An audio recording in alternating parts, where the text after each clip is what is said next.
Assalamualaikum semuanya. Di sini kami dari kelompok 2 ingin mempresentasikan sejarah tentang Abu Yusuf pada Daulah Abbasiyah.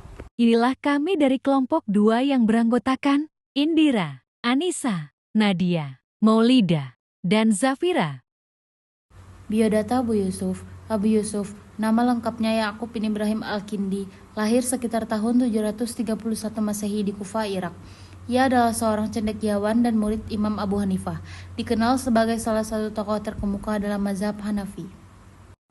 Adapun pencapaian Abu Yusuf sebelum beliau diangkat menjadi khalifah. Sebelum diangkat, Abu Yusuf berfokus pada pendidikan dan pengembangan ilmu hukum Islam. Beliau juga terlibat dalam kegiatan pengajaran dan menyusun karya-karya penting yang berkaitan dengan hukum dan ekonomi. Sebelum menjadi khalifah, beliau mencapai beberapa pencapaian penting seperti pendidikan dan pengetahuan, jabatan sebagai qadhi, karya tulis, dan sebagai penasihat khalifah. Abu Yusuf dikenal karena kepandaiannya dalam ilmu fikih dan hadis. Beliau belajar dari Imam Abu Hanifah, mendalami berbagai aspek hukum Islam.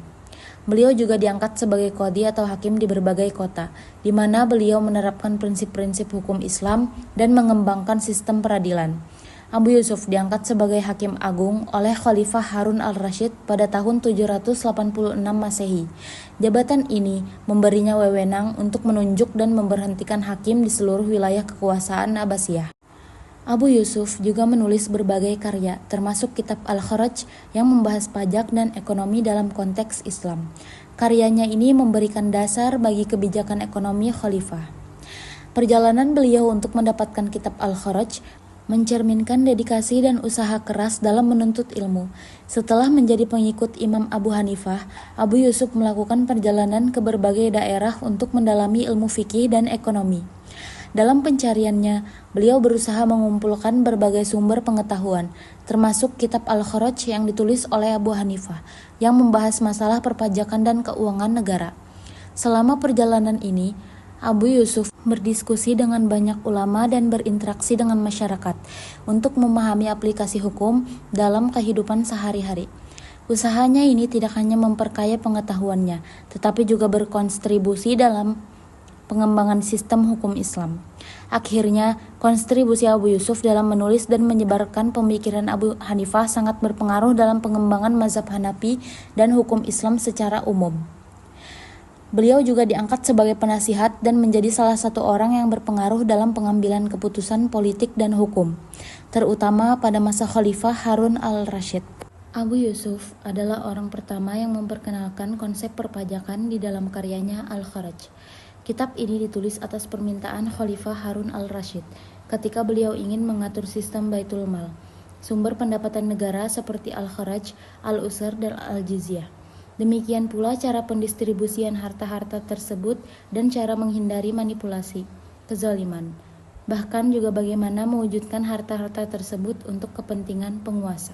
Abu Yusuf memiliki pemikiran ekonomi yang menekankan pada mekanisme pasar dan kesejahteraan rakyat.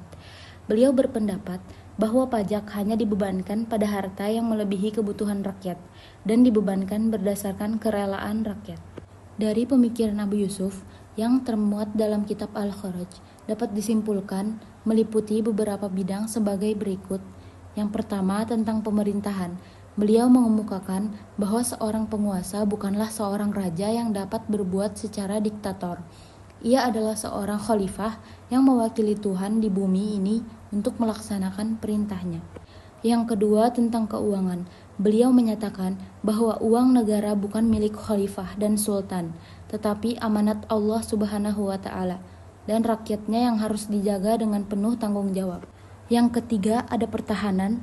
Beliau meminta kepada pemerintahan agar hak milik tanah rakyat dihormati, tidak boleh diambil dari seseorang lalu diberikan kepada orang lain.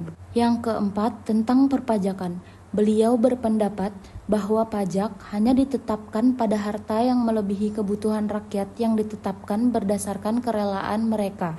Dan yang terakhir, yaitu tentang peradilan. Beliau mengatakan bahwa jiwa dari suatu peradilan adalah keadilan yang murni, penghukuman terhadap orang yang tidak bersalah, dan pemberian maaf terhadap orang yang bersalah adalah suatu penghinaan terhadap lembaga peradilan. Adapun pencapaian-pencapaian yang dimiliki oleh Abu Yusuf, yaitu yang pertama, membangun sistem ekonomi dan politik yang transparan. Yang kedua, menulis kitab Al-Kharaj, karya monumentalnya yang berisi pedoman administrasi perpajakan. Yang ketiga, menyatakan bahwa negara bertanggung jawab untuk menyediakan fasilitas infrastruktur seperti pembangunan tembok dan bendungan. Dan yang terakhir, yaitu membagi harta rampasan perang sesuai dengan ajaran Al-Quran, Surah Al-Anfal ayat 41. Yang artinya, ketahuilah, sesungguhnya apapun yang kamu peroleh sebagai rampasan perang, maka seperlimanya untuk Allah, Rasul, kerabat Rasul, anak-anak yatim, orang miskin, dan ibnu sabil. Jika kamu beriman kepada Allah dan kepada apa yang kami turunkan kepada hamba kami Nabi Muhammad pada hari Al-Furqan atau pembeda, yaitu pada hari bertemunya dua pasukan, Allah Maha Kuasa atas segala sesuatu. Adapun pujian untuk Abu Yusuf. Abu Yusuf dikenal sebagai tokoh Islam yang ahli fikih, tafsir, dan yang lainnya. Hilal bin Yahya mengatakan, Abu Yusuf menghafal tafsir, sejarah peperangan, sejarah Arab, dan piawai dalam fikih. Selain sebagai ahli fikih, beliau juga dianggap sebagai ahli hadis.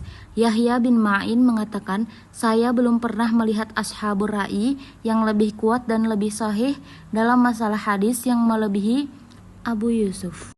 Dan sampailah pada wafatnya beliau pada tahun 798 Masehi, dan pada saat itu umur beliau 67 tahun. Mungkin itu saja presentasi dari kami. Salah dan hilaf mohon maaf. Wassalamualaikum warahmatullahi wabarakatuh.